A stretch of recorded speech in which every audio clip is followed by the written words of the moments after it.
നമ്മൾ ഇന്ന് ചെയ്യാൻ പോകുന്ന ഒരു വെജിറ്റബിൾ പുലാവാണ്. സിമ്പിൾ ആയിട്ടുള്ള മെത്തേഡാണ് നമ്മൾ ഇന്ന് ചെയ്യാൻ പോകുന്നത്. നമ്മൾ ആദ്യം തന്നെ റൈസ് സോക്ക് ചെയ്ത് മാറ്റി വയ്ക്കുകയാണ്. ഒരു അരമണിക്കൂറോളം നമ്മൾ റൈസ് സോക്ക് ചെയ്ത് മാറ്റി വയ്ക്കുന്നത്. നല്ല രീതിയിൽ വാഷ് ചെയ്ത് നമ്മൾ സോക്ക് ചെയ്യാനായിട്ട് മാറ്റി വെച്ചു. ഒരു അരമണിക്കൂർ ശേഷം നമ്മൾ റൈസ് എടുക്കുന്നുള്ളൂ. ഇനി നമ്മളൊരു പാനിലേക്ക് ഗരം മസാല ഹോളായിട്ടുള്ളത്, ഏലക്കായ 2 പീസ്, പട്ട 2 ചെറിയ പീസ്, ഗ്രാമ്പു, പിന്നെ നമ്മൾ ചേർക്കുന്നത് പെരിഞ്ജീരകമാണ്. നമ്മൾ ഇതിൽ കുറച്ച് ബട്ടർ ആഡ് ചെയ്യുന്നുണ്ട്. അപ്പോൾ നല്ല സോഫ്റ്റ് ആയിട്ട് നമ്മുടെ റൈസ് മാറും. അതിലേക്ക് അല്പം ബട്ടർ ഒഴിച്ചു കൊടുത്തു. 3 ടേബിൾ സ്പൂൺ സൺഫ്ലവർ ഓയിൽ നമ്മൾ ഒഴിച്ചു കൊടുക്കുന്നത്. ഡാൽഡ വേണമെങ്കിൽ ഡാൽഡ ഒഴിച്ചു കൊടുക്കാം. ഇനി നമ്മളിതിലേക്ക് ക്യാഷായിട്ട് ഒരു 5 പീസ്, ഒരു പച്ചമുളക് നീളത്തിൽ കട്ട് ചെയ്തത്, വളരെ ചെറിയ വലുപ്പത്തിലുള്ള സവാള വളരെ ചെറുതായിട്ട് കട്ട് ചെയ്തത്. സവാള കൂടി കഴിഞ്ഞാൽ ശരിക്കും മതിരിപ്പ് വരും. ഈ സമയത്ത് നമ്മൾ കിസ്മിസ് ഇട്ട് കൊടുക്കുന്നുണ്ട്. നമ്മൾ ആവശ്യത്തിന് ഉപ്പിട്ട് കൊടുക്കുന്നുണ്ട്. അത് നമ്മൾ നല്ല രീതിയിൽ സോട്ട് ചെയ്തു. ഇത് നല്ല രീതിയിൽ ബ്രൗൺ കളറായി വന്നതിന് ശേഷമാണ് നമ്മൾ ഇതിലേക്ക് ജിഞ്ചർ ഗാർലിക് പേസ്റ്റ് ഇട്ട് കൊടുക്കുന്നുള്ളൂ. 1/2 ടേബിൾ സ്പൂണോളം ജിഞ്ചർ ഗാർലിക് പേസ്റ്റ് നമുക്ക് ഇതിലേക്ക് ഇട്ട് കൊടുക്കുന്നുണ്ട്. അതിനുശേഷം 1 കപ്പ് റൈസിന് 1.5 കപ്പ് വെള്ളം എന്ന അനുപാതത്തിലാണ് നമ്മൾ ഒഴിച്ചു കൊടുക്കുന്നത്. നമ്മൾ അല്പം കൂടി വെള്ളം കുറച്ച് അതിലേക്ക് അല്പം പാല് കൂടി ഒഴിച്ചു കൊടുക്കുന്നുണ്ട്. പാല് നമ്മൾ എക്സ്ട്രാ ഒഴിക്കുന്നുണ്ടെങ്കിൽ അതിൽ കുറച്ച് വെള്ളം മാത്രം നമ്മൾ ഒഴിച്ചു കൊടുക്കാവുള്ളൂ.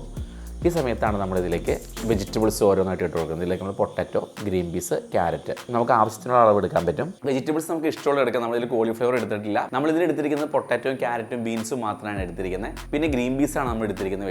വെജിറ്റബിളെല്ലാം വളരെ ചെറുതായിട്ടാണ് നമ്മളിതിൽ കട്ട് ചെയ്തിരിക്കുന്നത്. അല്പം കൂടി പാല് നമ്മൾ ഇതിലേക്ക് ഒഴിച്ചു കൊടുത്തു. അത് നമ്മൾ നല്ല രീതിയിൽ തിളപ്പിക്കാനായിട്ട് വയ്ക്കുകയാണ്.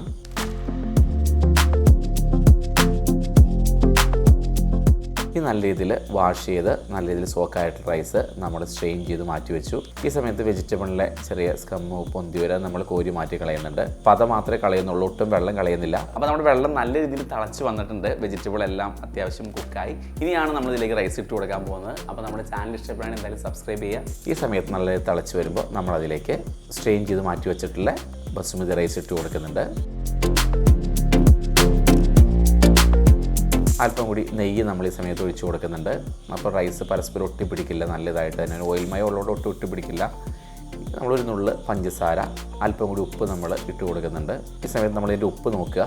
നല്ല രീതിയിൽ ഉപ്പ് നമ്മൾ ഈ സമയത്ത് ശരിക്കും ശ്രദ്ധിക്കണം. അത് കഴിഞ്ഞാൽ പിന്നെ നമുക്ക് ഉപ്പിട്ട് കൊടുക്കാൻ പറ്റില്ല.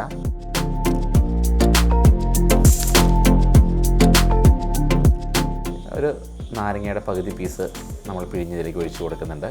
നല്ല വൈറ്റ് കളറായിട്ട് നമ്മുടെ പുലാവ് മാറാനായിട്ടാണ് നാരങ്ങ കൂടി പിഴിഞ്ഞൊഴിച്ചു കൊടുക്കുന്നത്.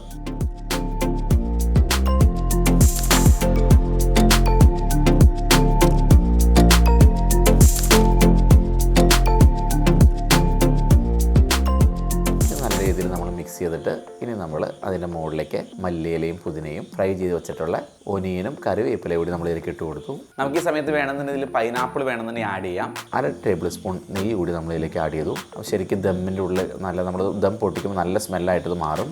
ഏകദേശം റൈസ് ഒരു 80% കുക്കാകുമ്പോഴാണ് നമ്മൾ ദം ചെയ്യാനായിട്ട് മാറ്റുന്നത്. നമ്മളതിൻ്റെ വിസിൽ ആവി ഒട്ടും പുറത്തു പോകാതിരിക്കാനായിട്ട് ജസ്റ്റ് ഒരു ക്ലീൻ റാപ്പ് ഉപയോഗിച്ച് നമ്മളൊന്ന് കവർ ചെയ്യുന്നുണ്ട്. നമ്മൾ അടുപ്പ് പൂർണ്ണമായിട്ട് ഓഫ് ചെയ്തു. ആ ഒരു ആവിയിലാണ് ശരിക്കും ഇപ്പോൾ റൈസ് വേവുക. അതിൻ്റെ വെള്ളം എല്ലാം വറ്റി. നമുക്ക് കുറച്ചും കൂടി സിമ്പിളായിട്ട് വേണമെങ്കിൽ റൈസ് ഒന്നിച്ച് ബോയിൽ ചെയ്ത് വെച്ചിട്ട് 2 സ്റ്റെപ്പ് ബൈ സ്റ്റെപ്പായിട്ട് കുറേശ്ശെയായിട്ട് നമുക്ക് ആവശ്യമുള്ള ക്വാണ്ടിറ്റി മാത്രം എടുത്ത് നമുക്ക് ചെയ്യാൻ പറ്റും. ഇത് നമ്മൾ ദം ചെയ്തെടുത്ത് നല്ല ടേസ്റ്റിലാണ് നമ്മൾ തയ്യാറാക്കിയിരിക്കുന്നത്. നല്ല ഡ്രൈ ആയിട്ട് ഓരോരോ പീസായിട്ട് നമ്മുടെ റൈസ് മാറി ആ വെജിറ്റബിൾ എല്ലാം മിക്സ് ചെയ്ത് നമുക്കൊരു പുലാവ്, ഇത് നമ്മൾ സൈഡ് ഡിഷ് ഉപയോഗിച്ച് മാത്രമേ പുലാവ് കഴിക്കാൻ പറ്റുള്ളൂ. ബിരിയാണി കഴിക്കുമ്പോൾ കഴിക്കാൻ പറ്റില്ല. ഇതിൻ്റെ ഓൾറെഡി ഗ്രേവി ഇല്ല. ഇത് നമ്മൾ സൈഡ് ഡിഷ് ഏതെങ്കിലും ദാൽ തടയ്ക്കയോ അല്ലെങ്കിൽ നമുക്ക് ഇഷ്ടമുള്ള ഏതെങ്കിലും ഗ്രേവി ഉപയോഗിച്ച് നമുക്ക് പുലാവോ സെർവ് ചെയ്യാവുന്നതാണ്.